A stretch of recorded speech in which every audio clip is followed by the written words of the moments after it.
everyone, welcome back to Physics Giri. I hope all of you are doing good. It's Anirban sir here और आज हम discuss करेंगे the Doppler effect. Doppler effect sir, मैंने Doppler effect already class 11 में पढ़ लिया है. Yes, उसी डॉपलर इफेक्ट के बारे में बात कर रहा हूँ. लेकिन क्लास 11 में हमने जिस डॉपलर इफेक्ट के बारे में डिस्कस किया था दैट वाज इन्वॉल्विंग साउंड. और आज का जो डॉपलर इफेक्ट का डिस्कशन होगा that will be based on the idea of light. Doppler effect in case of light, right. लेकिन टेंशन नहीं लेने का, दोनों केसेस जो हमने साउंड के केस में डिस्कस किया था और जो हम लाइट के केस में डिस्कस करने वाले हैं दे आर एग्जैक्टली सेम. जिस तरीके से हम दोनों सिचुएशंस को डील करेंगे वो एग्जैक्टली सेम है. लेकिन मुझे फुल कॉन्फिडेंस है कि तुमको याद नहीं है क्लास 11 का टॉपिक्स, तो मैं एक बार छोटा सा एक रिकैप करके देना चाहूँगा कि डॉपलर इफेक्ट होता क्या है. ओके, अभी ये जो एक्सपीरियंस है ये सब ने कभी ना कभी तो किया हो. You are standing in a railway station, एक ट्रेन के लिए वेट कर रहे हो, राइट. एंड सडनली तुमको दूर से ट्रेन आता हुआ दिखता है और तुमको ये पता होगा कि जब ट्रेन प्लेटफॉर्म को एंटर करता है तो वो सायरन बजाता है. So in this case, the train which is emitting the siren is a source of sound. Is that clear? और अगर तुमने ध्यान दिया होगा तो तुमने ये रियलाइज किया होगा कि जब ये ट्रेन तुम्हारे पास आते रहता है, when it gets closer and closer to you, the pitch of the sound, the frequency of the sound keeps on increasing, right? The shrillness of the sound keeps on increasing.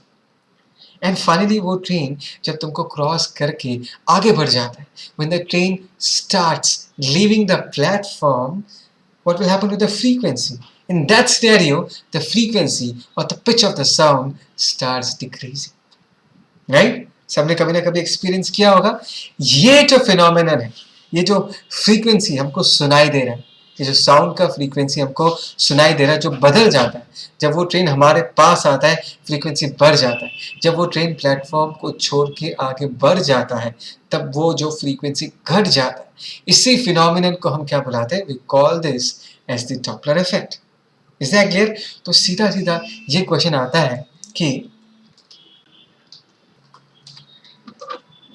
Frequency अगर बदल रहा है, कभी बढ़ रहा है कभी घट रहा है, इसके पीछे का रीजन क्या है? What is the reason behind this? देखो, फ्रीक्वेंसी का फॉर्मूला क्या है एक बार ये बताओ. What is the formula for frequency? That is f is equal to what? v by lambda, right? v is the velocity which the observer receives. किसका velocity? Sound का वेलोसिटी, जिस वेलोसिटी से साउंड ऑब्जर्वर के पास पहुंचता है.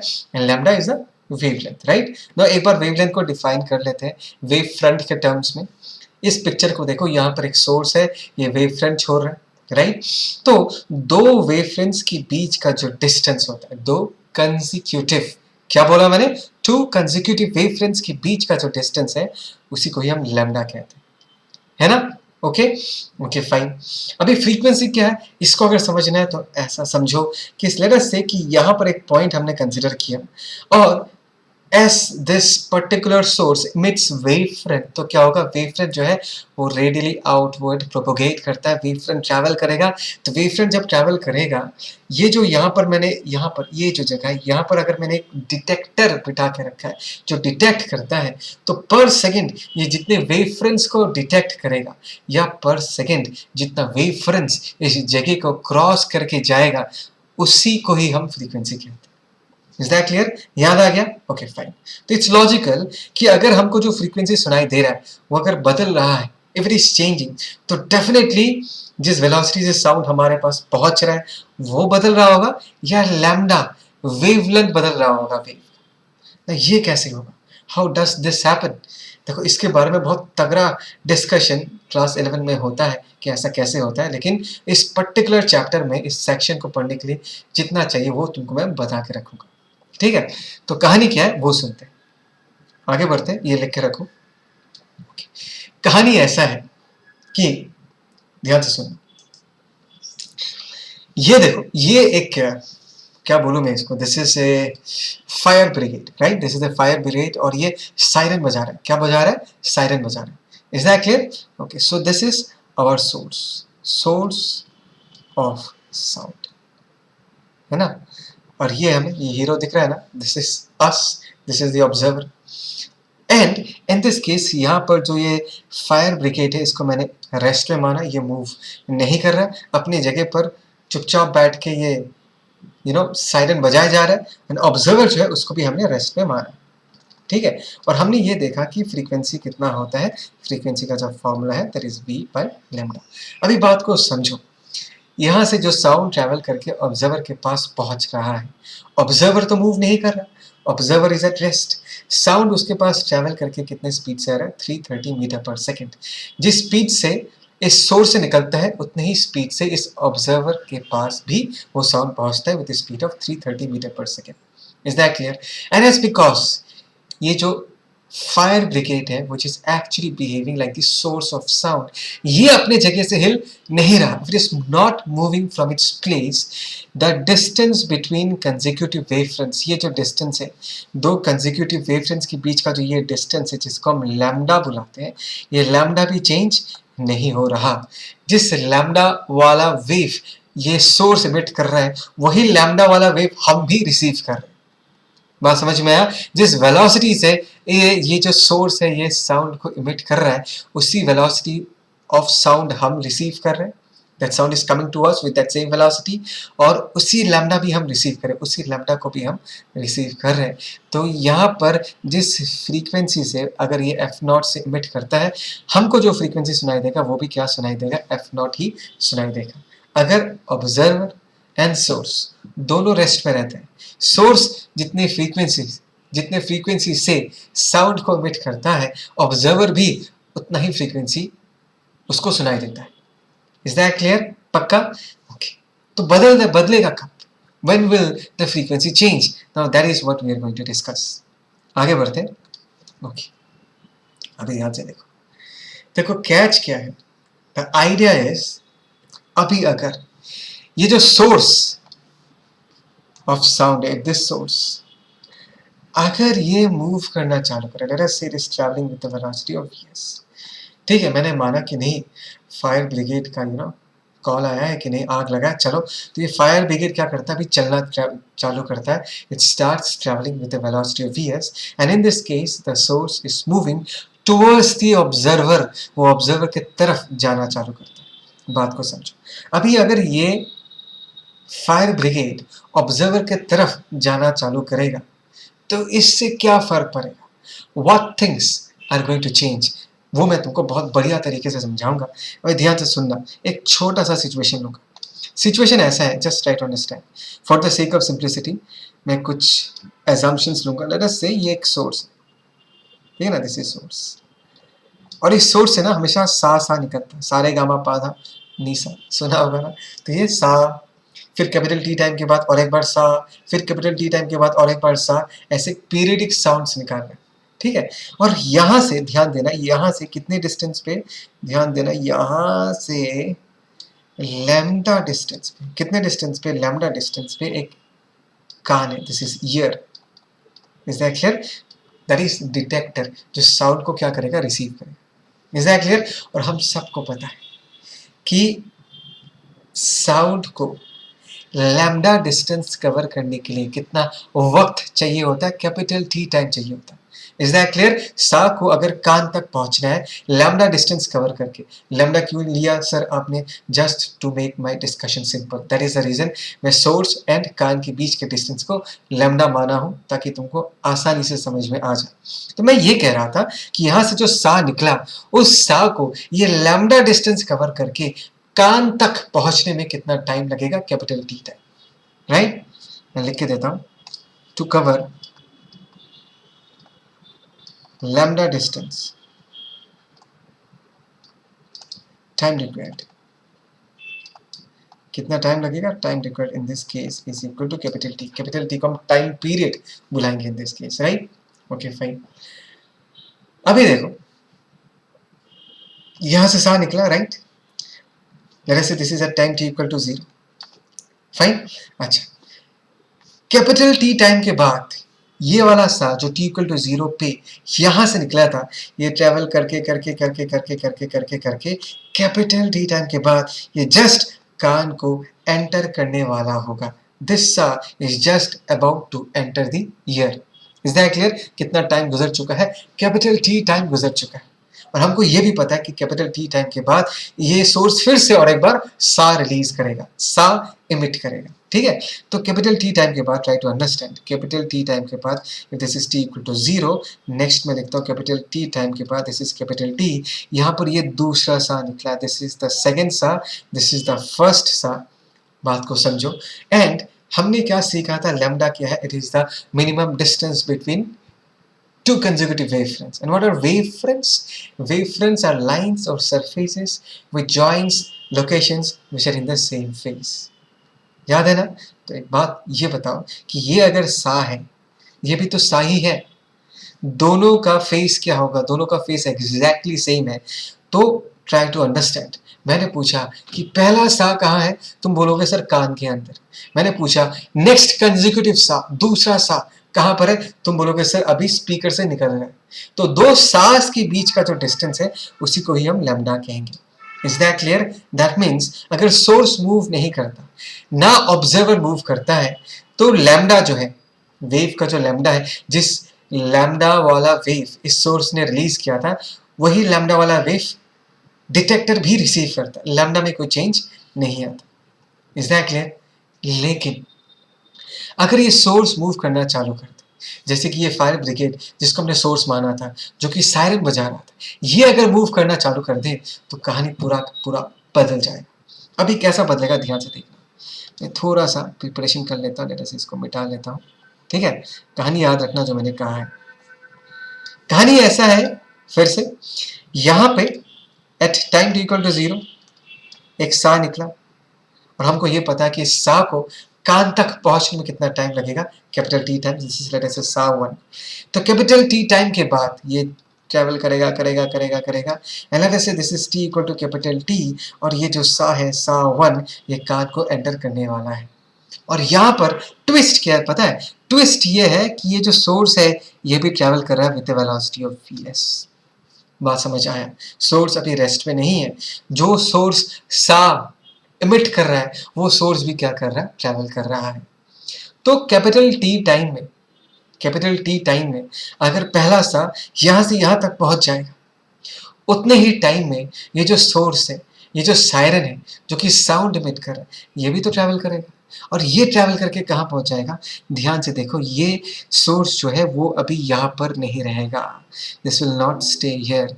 Capital T time के बाद, as because this will also move, ये finally for example let us say यहाँ कुछ पहुंच जाएगा, right? और ये distance कितना होगा? let us say this distance in this case is vs into capital T. Try to understand. This distance is equal to vs into capital T. ये जो तुमको पिक्चर दिख रहा है, मैंने पूछा पहला सा कहाँ पर है? तुम बोलोगे सर कान के अंदर घुसने वाला है। मैंने पूछा दूसरा सा कहाँ पर है? तुम बोलोगे सर अभी ये स्पीकर से निकलने वाला है सा। Is that clear? स्पीकर कहाँ है? स्पीकर अपने पुराने जगह से vs into t distance source के तरफ आ चुका है। Is that clear? अभी ध्यान से सुनो। दिस इज सा 1 एंड दिस इज सा 2। इनके बीच का जो डिस्टेंस है इसी को ही हम लैम्डा कहेंगे। और इस केस में ध्यान से देखो, लैम्डा जो है because of the movement of the source, lambda का वैल्यू डिक्रीज हो चुका है। तो इस लैम्डा को हम लैम्डा अपरेंट कहते हैं। बात समझ में आ रहा है? And in this case lambda apparent को हम क्या लिख सकते हैं? जो एक्चुअल लैम्डा है, यहाँ से यहाँ तक का जो डिस्टेंस है, जो एक्चुअल लैम्डा है, उससे हम क्या माइनस कर देंगे? vs इंटू कैपिटल टी को माइनस कर देंगे। This is lambda apparent and this is definitely less than the actual lambda which was emitted by the source. Source ने जो लैम्डा इमिट किया था उससे ये कम है। Is that clear? अभी खुद बताओ, लैम्डा अगर डिक्रीज हो गया, जो कि यहाँ पर भी दिख रहा है, बहुत प्यारा सा पिक्चर है कि ये सायरन आगे, ये जो फायर ब्रिगेड है जो कि सोर्स ऑफ साउंड है, जो कि सायरन इमिट कर रहा है, जो कि आगे की तरफ ट्रैवल कर रहा है। ध्यान से देखो, कंजिक्यूटिव वेवफ्रेंड्स के बीच का डिस्टेंस क्या हो गया? ये डिक्रीज हो गया। This is lambda apparent. समझ में आ रहा है? इन दिस केस मैं ये कह सकता हूँ कि लैम्डा अपरेंट का जो वैल्यू है that is less than lambda. और मुझे पता है कि फ्रीक्वेंसी का वैल्यू क्या होता है? v by lambda. अभी लैम्डा जो ये बंदा रिसीव कर रहा होगा वो लैम्डा अपरेंट रिसीव कर रहा होगा, एंड डेफिनेटली इस बिकॉज लैम्डा घट चुका है, उसको जो फ्रीक्वेंसी मिल रहा होगा वो फ्रीक्वेंसी ज़्यादा होगा। This observer is now listening to a higher frequency. बात समझ में आ रहा है मैं क्या कह रहा हूँ? Is that clear?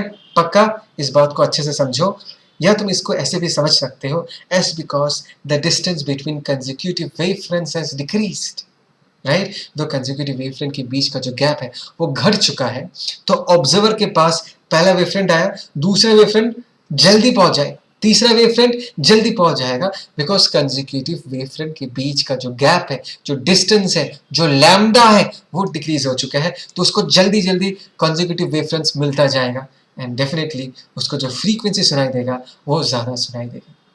तुमको ये बात समझ में आ रहा है मैं क्या कह रहा हूँ? Is that clear? इसका ठीक उल्टा भी होगा। अगर ये फायर ब्रिगेड ऑब्जर्वर की तरफ ना जाके ऑब्जर्वर से दूर जाए तो क्या हो जाएगा? तब भी लैम्डा बदल जाएगा। तो यहाँ पर सोर्स था वो अगर लेफ्ट की तरफ चला जाएगा, तब in that case lambda apparent का वैल्यू क्या होगा? Lambda plus v S into T. ये मैं आगे जाके डिस्कस करूंगा। फिलहाल आई होप से तुमको ये बात समझ में आया। ठीक है, इसको पॉज करके लिखो, मैं इसको मिटा रहा हूँ।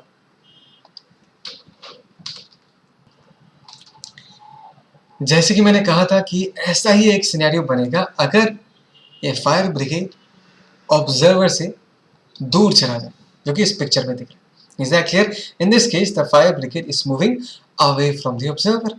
Is that clear? And as I've already discussed, what will happen to lambda apparent in this case? Lambda apparent in this case is going to increase. The distance between two consecutive wavefronts, that is lambda apparent in this case, this is going to increase. है ना? Source अगर दूर चला जाएगा, अगर ऐसा होगा, खुद सोच के देखो, फ्रीक्वेंसी का formula v by lambda apparent है, जो फ्रीक्वेंसी इस बंदे को सुनाई देगा, लैम्डा अगर बढ़ गया, what will happen to the value of frequency? The value of frequency is going to decrease. Is that clear? अगर फ्रीक्वेंसी डिक्रीज हो जाएगा, और वो चेंज वो हम भी डिटेक्ट कर सकते हैं, राइट? वो रेलवे स्टेशन कहानी में। तो देखो, इसी चीज को अगर हम वेवफ्रंट के टर्म्स में समझाना चाहे, देखो पहला वेवफ्रंट पहुंचा, and as because the distance between two consecutive wavefronts has increased, दूसरे wavefront को उस बंदे तक पहुंचने में ज्यादा टाइम लगेगा। That means this guy will be receiving wavefronts after a considerable period of time.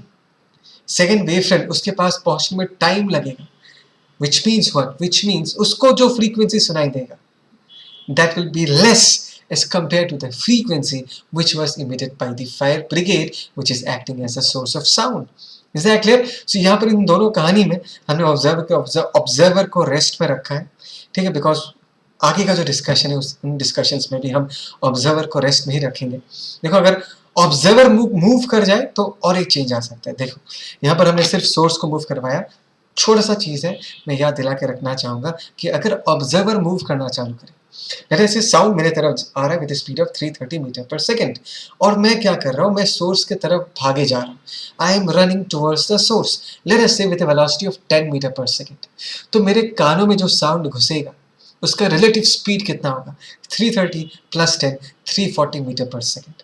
बात समझ में आ रहा है मैं क्या कर रहा हूं? इन दिस सिनेरियो अगर ऑब्जर्वर मूव करना चालू कर दे तो जिस वेलोसिटी से साउंड को रिसीव करा जा रहा है वो स्पीड जो है वो बदल जाएगा, उसके कारण फ्रीक्वेंसी भी बदल जाएगा। सो ऑब्जर्वर अगर मूव करेगा तो वेलोसिटी में फर्क पड़ता है, सोर्स अगर मूव करेगा तो लैम्डा में फर्क पड़ता है। सीधा सीधा बोला जाए, if there is a relative motion between the source and the observer, definitely the frequency emitted and the frequency received will be different.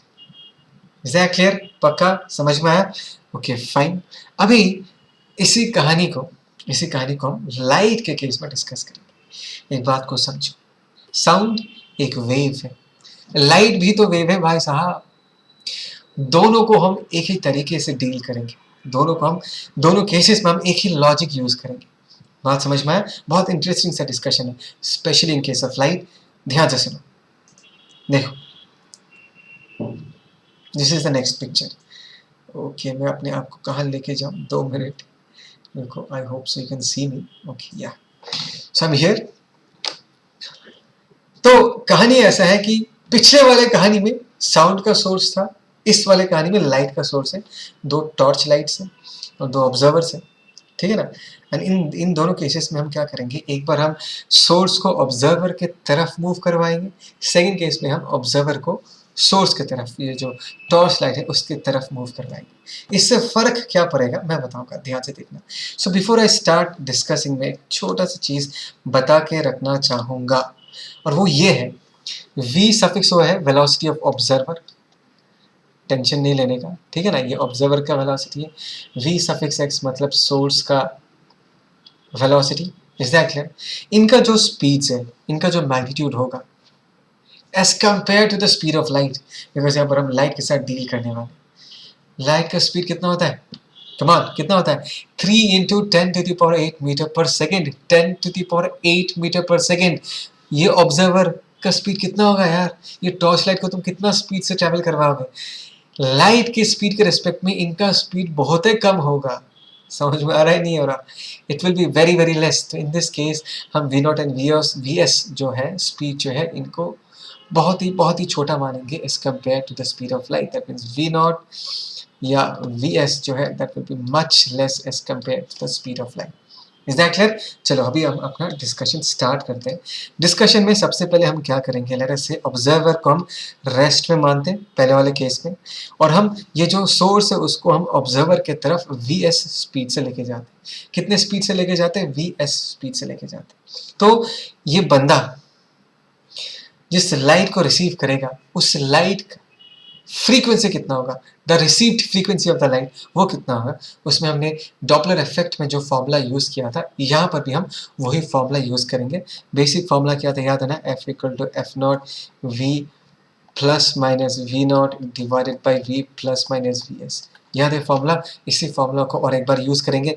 v क्या था, v था velocity of sound, v suffix naught था velocity of observer, v suffix s था velocity of source. तो यहाँ पर इन this case अगर मैं फ्रीक्वेंसी f लिखना चाहूँ, एक्चुअल इमिटेड फ्रीक्वेंसी अगर मैं f नॉट मानता हूँ कि ये कितना फ्रीक्वेंसी ऑफ लाइट छोड़ रहा है, f not frequency of light छोड़ रहा है, ध्यान से सुनना। v की जगह हम क्या लिख देंगे, इन दिस केस साउंड तो नहीं है, इन दिस केस लाइट है, लाइट का स्पीड हम कितना लिख देंगे, c। ऑब्जर्वर जो है वो रेस्ट में, तो 0 लिख दिया। ध्यान से देखना, v क्या है, v की जगह हमने c लिख दिया, प्लस माइनस। मुझे ये पता है कि अगर सोर्स ऑब्जर्वर के तरफ जाएगा, राइट, ट्रेन अगर तुम्हारे तरफ आता है, फ्रीक्वेंसी बढ़ता है ना, तो frequency has to increase, which means denominator has to be less, इसलिए हम डिनोमिनेटर में माइनस साइन यूज करते हैं। इस ट्रिक से हम इस फॉर्मूला को यूज करते हैं। What is the velocity of source in this case, हमने vs लिख दिया। Is that clear? सो ये जो f तुमको दिख रहा है, this is the frequency which will be received, frequency of light which will be received by this observer. ठीक है, पक्का समझ में आया? Okay, now comes the interesting thing, ध्यान से सुनो। अभी सेकंड केस में हमने क्या किया है, सेकंड केस में सोर्स रेस्ट में है, ठीक है ना, एंड ऑब्जर्वर सोर्स की तरफ ट्रैवल कर रहा है with the velocity of vs। अच्छा, कंफ्यूज मत होना, यहाँ पर भी मैंने vs लिया है, यहाँ पर भी vs लिया है। एक्चुअली मैं और एक फॉर्मूला लिखने वाला हूँ और मैं दोनों को कंपेयर कराऊंगा, दैट इज द रीजन। सीधा सीधा ये समझना, पहले केस में हमने सोर्स को जितना स्पीड से भगाया था, सेकंड केस में हमने ऑब्जर्वर को सोर्स की तरफ उतने ही स्पीड से भगाया। इसमें भी vs, इसमें भी vs, ठीक है ना। सिर्फ मैग्नीट्यूड पे ध्यान देना, सफिक्स s सोर्स है, कंफ्यूज मत होना। सिंपली ये समझना, इसको जितना स्पीड से इसके तरफ भगाया था, इसको भी उतने ही स्पीड से इस लाइट की तरफ, इस टॉर्च लाइट की तरफ हमने भगाया। तो अभी इस बंदे को कितना फ्रीक्वेंसी रिसीव होगा, ध्यान से देखना, that is f equal to actual frequency f naught. अच्छा, v की जगह हम लोग क्या लिख देंगे, c। और देखो ये बंदा अगर सोर्स की तरफ जाएगा, अगर तुम एक ट्रेन की तरफ भागोगे, तो ट्रेन का फ्रीक्वेंसी, सायरन का जो फ्रीक्वेंसी तो तुमको सुनाई देगा, वो ज़्यादा सुनाई देगा, तो फ्रीक्वेंसी बढ़ेगा, तो मैंने प्लस लिख दिया। ऑब्जर्वर, ये जो ऑब्जर्वर है उसका स्पीड हमने क्या लिख के रखा, vs, है ना, कंफ्यूज मत होना, ये vo नहीं लिखा, vs लिखा है, डिवाइडेड बाय, नीचे c लिख दिया, सोर्स रेस्ट में तो हमने ऐसा लिख दिया। अभी देखो यहाँ पर हम थोड़ा सा मैनिपुलेशन करेंगे, ऊपर हमने 1 रख दिया और नीचे का जो ये पूरा टर्म है ना, इसको हम c के डिनोमिनेटर में लिख देंगे, जैसे कि ऐसा c प्लस vs, ठीक है ना, ऐसा। थोड़ा सा कैलकुलेशन है, ध्यान से देखो। नेक्स्ट, अब ये जो c है इसको भी इसके नीचे लेके आ जाएंगे, ठीक है ना। ये जो c है ऊपर तो 1 है, डिवाइडेड बाई, यहाँ पर हमने 1 लिख दिया, और c को इसके नीचे लेके आ गया, c को अगर इसको नीचे लेके आ गया, c इस c के नीचे ये c आ जाएगा तो 1 आ जाएगा, प्लस vs के नीचे c आ जाएगा तो this is vs by c। Try to understand, हाँ ट्राई टू अंडरस्टैंड। अब इस चीज़ को हम कैसे लिख सकते हैं, एफ नॉट ऊपर आ जाएगा 1 डिवाइडेड बाई, इसको अगर ऊपर लिखते तो 1 plus v s by c to the power minus 1, है ना, ऐसा लिख सकते हैं। अभी एक चीज़ में ध्यान दो, वी एस का magnitude is very very very very less as compare to C. So यहाँ पर हम बाइनोमियल एक्सपांशन यूज़ करेंगे। अगर मैं बाइनोमियल एक्सपांशन यूज़ करूँ, दिस इज एफ नॉट ऊपर 1 है, नीचे हम क्या लिख सकते हैं 1 minus we S divided by C. इसको अगर हम सिंप्लीफाई करेंगे, एफ नॉट यहाँ पर रह गया, सी भाई साहब ऊपर चले जाएंगे और नीचे क्या बचेगा, सी माइनस वी एस। अभी दिस इज इक्वेशन 1, अभी देखो दिस इज इक्वेशन 2। दोनों केसेस में चाहे तुम टॉर्च लाइट को ऑब्जर्वर की तरफ भगाओ या ऑब्जर्वर को टॉर्च लाइट की तरफ भगाओ, दोनों केसेस में अगर स्पीड सेम है तो फ्रीक्वेंसी जो रिसीव होगा वो क्या हो रहा है, वो सेम है। तो लाइट के केस में ये थोड़ा स्पेशल है, इस पर डिपेंड नहीं करता कि सोर्स ऑब्जर्वर की तरफ जा रहा है या ऑब्जर्वर सोर्स की तरफ जा रहा है, इस पर डिपेंड नहीं करता। दोनों केसेस में जो फ्रीक्वेंसी ऑफ लाइट रिसीव होगा वो क्या होगा, वो सेम होगा। Are you getting the point what I'm trying to say? Is that clear? ठीक है, ये बहुत इंपॉर्टेंट है, इस चीज़ को अच्छे से याद रखना, ठीक है, बिकॉज इसी के बेसिस में मैं एक छोटा सा डिराइवेशन करूँगा जो कि तुम्हारे एनसीईआरटी बुक में दिया हुआ है। एनसीईआरटी बुक में डायरेक्ट फॉर्मूला दिया हुआ है, वो तो समझना बहुत ही मुश्किल है, बट मैं इससे तुमको डिराइव करके दिखाऊंगा कि वहाँ तक हम कैसे पहुँच सकते, ठीक है। सो ये था हमारा सीख, ठीक है।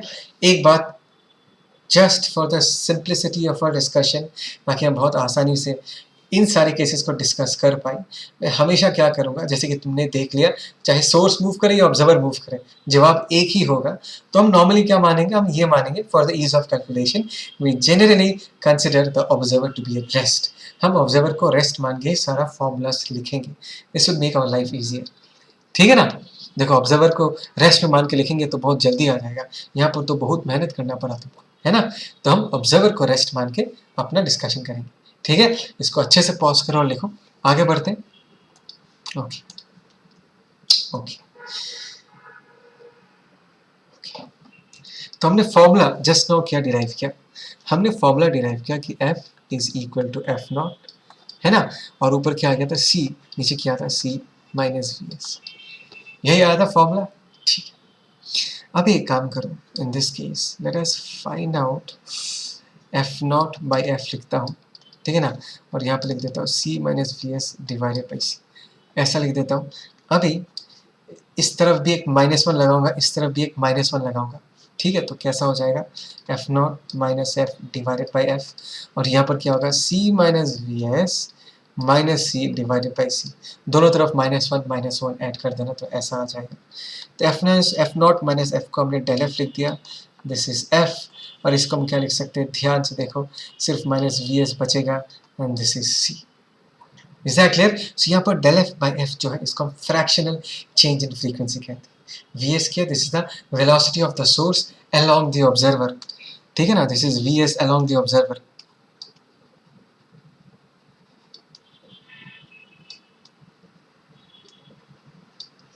ठीक है, तो ये जो है ये फॉर्मूला डायरेक्टली तुम्हारे एनसीईआरटी बुक में दिया हुआ है, बट यहाँ तक हम इस तरीके से पहुँचते हैं, ठीक है। इस चीज़ को अच्छे से याद रखना। यहाँ पर देखिए वी रेडियल लिखा है, वी एस जो है वही है, वी रेडियल जो है वो वी एस ही है, जो मैंने यहाँ पर वी एस लिख के रखा है। इस considered positive when the source moves away from the observer. देखो यहाँ पर जो हमने डिस्कशन किया था दोनों केसेस में, टॉर्च लाइट ऑब्जर्वर की तरफ जा रहा था, यही माना था। अगर टॉर्च लाइट ऑब्जर्वर से दूर जा रहा होगा तो माइनस नहीं आएगा, यहाँ पर क्या आ जाएगा, प्लस आ जाएगा। बस इसी चीज़ को याद रखना, ठीक है। एंड सेकेंडली यहाँ पर यह भी पॉइंट बोला गया है कि the formula given above is valid only when the speed of the source is small as compare to that of light. A more accurate formula for the Doppler effect which is valid even when the speeds are close to that of light. समझ में आ रहा है मैं क्या कह रहा हूँ? अभी अगर स्पीड ऑब्जर्वर का या सोर्स का speed if it is comparable to the speed of light, it requires the use of Einstein's special theory of relativity. This is outside the scope of our discussion, लेकिन बस इतना ये fact जो है इसको जान के रखो, इज दैट क्लियर? पक्का समझ में आया यहाँ तक? चलो इस चीज को अच्छे से लिख के रखो। अभी बारी है कि हमने जो मैथमेटिकली डिस्कस किया Doppler effect in case of light, वो प्रैक्टिकली कहाँ पर अप्लाई होता है। बहुत ही इंटरेस्टिंग सा कहानी है, ध्यान से सुनना। तो ये हो गया धरती, ठीक। एंड धरती के पास बहुत सारे अलग अलग स्टार से लाइट आता है। सो इन दिस केस हम धरती को क्या मान लेंगे, धरती पे हम लोग जो है विल कंसिडर अवरसेल्व्स और the earth as the observer, and this earth is basically receiving light from a number of stars which is moving around it. Is that clear? Now, let us imagine a star. ये star दिख रहा है, बहुत प्यारा सा picture है। This is a star and let us say इस star से light अर्थ के पास जा रहा है। And ये जो star है, this star is actually moving towards earth. ये जो स्टार है इसको तुम अभी कैसे ट्रीट करोगे? इस स्टार को तुम अभी सोर्स जैसा ट्रीट करोगे। This is our source. और अर्थ जो है, अर्थ को तुम कैसा ट्रीट करोगे? अर्थ को तुम ऑब्जर्वर जैसा ट्रीट करोगे। Is that clear? सो ये जो चमकता हुआ तारा है जिससे लाइट निकल रहा है, वो लाइट हमारे पास पहुंच रहा है, अर्थ के पास पहुंच रहा है। अर्थ को वो जो चमकता हुआ तारा अपने पास आता हुआ दिख रहा है। Is that clear?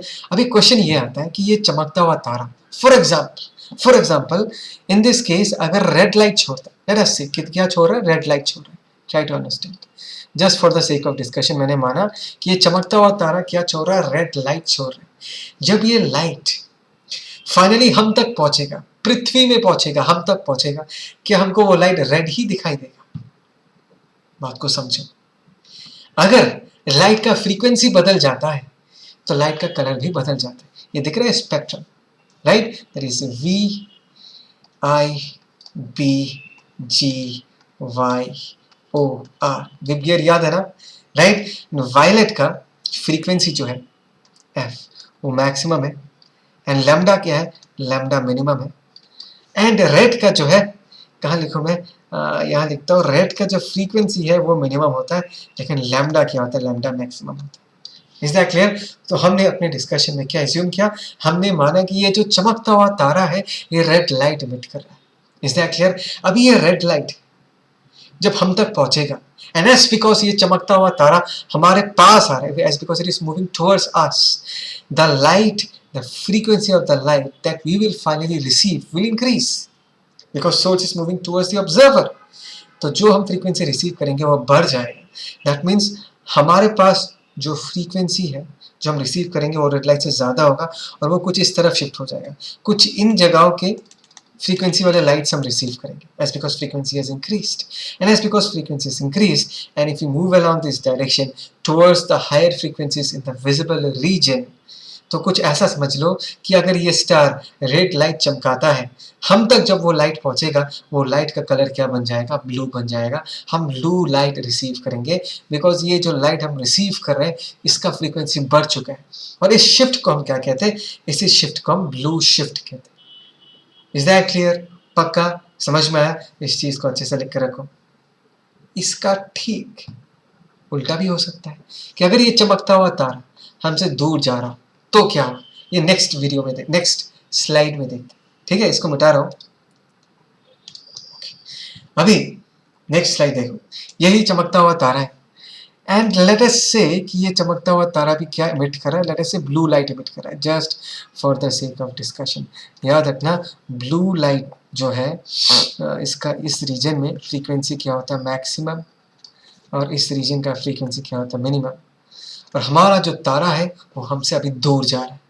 लाइट हमारे पास पहुंच रहा है लेकिन दूर जा रहा है। अगर दूर जा रहा है, अगर ये ब्लू लाइट छोड़ रहा है, फाइनली जो लाइट हम रिसीव करेंगे, as because the source in this case is moving away from the observer, the frequency of light that we receive will be less. अगर फ्रीक्वेंसी डिक्रीज करेगा तो इस तरफ शिफ्ट होगा। तो फॉर एग्जाम्पल अगर ब्लू लाइट इसने छोड़ा था, हम जब रिसीव करेंगे हमको कौन सा कलर दिखाई देगा? हमको फॉर एग्जाम्पल रेड कलर दिखाई देगा, as because the frequency has decreased. Are you getting the point? छोड़ा इसने, ये चमकता हुआ तारा ब्लू लाइट छोड़ता है लेकिन हमको जो मिलता है वो हमको रेड लाइट मिलता है, और इसी शिफ्ट को हम क्या कहते हैं? रेड शिफ्ट कहते हैं। Are you getting the point? इसी शिफ्ट को हम रेड शिफ्ट कहते हैं। पक्का? देखो, this is a very very interesting application of Doppler's effect in case of light. और एक बढ़िया सा आइडिया तुमसे शेयर करना चाहूँगा। इन चीज़ों को अच्छे से लिख के रखो। आगे बढ़ते हैं। सबने कभी ना कभी सुना होगा, अगर नहीं सुना होगा तो अभी सुन लो, that universe is always expanding. Universe जो हमेशा एक्सपांड करते रहता है, और इसका जस्टिफिकेशन हमको कहाँ से मिला? इसका जस्टिफिकेशन हमको इसी कंसेप्ट से मिलता है जो हमने जस्ट नाउ डिस्कस किया। We on Earth receive light from a number of stars, right? The light received is analyzed by scientists by using several instruments. बहुत सालों तक साइंटिस्ट ने जो लाइट आ रहा है या आ रहा था, उनको साइंटिस्ट लोगों ने रिसर्च किया, स्टडी किया, और बहुत सालों के बाद ये पता चला कि जो शिफ्ट देखने को मिल रहा है वो रेड शिफ्ट देखने को मिल रहा है। क्या बोला मैंने? कैसा शिफ्ट देखने को मिल रहा है? रेड शिफ्ट देखने को मिल रहा है। और ये बताओ, रेड शिफ्ट कब होता है? जब स्टार जो है, जो लाइट इमिटिंग स्टार है, वो अर्थ से दूर जाए, तब हमको रेड शिफ्ट दिखाई देता है। एज बिकॉज अर्थ में जो हम लाइट रिसीव कर रहे हैं, उसको स्टडी करने के बाद दिख रहा है कि रेड शिफ्ट है वो, so we can easily conclude कि नहीं, यूनिवर्स जो है, तारा जो है वो दूर जा रहा है। So as a whole the universe जो है वो भी क्या कर रहा है? एक्सपांड कर रहा है। Is that clear? पक्का समझ में आया? बहुत प्यारा सा आइडिया है। I hope you have enjoyed this video. Please like, share and subscribe the channel, and if you have any doubts, please feel free to comment. Let's meet in the next video. Till then, take care. Bye.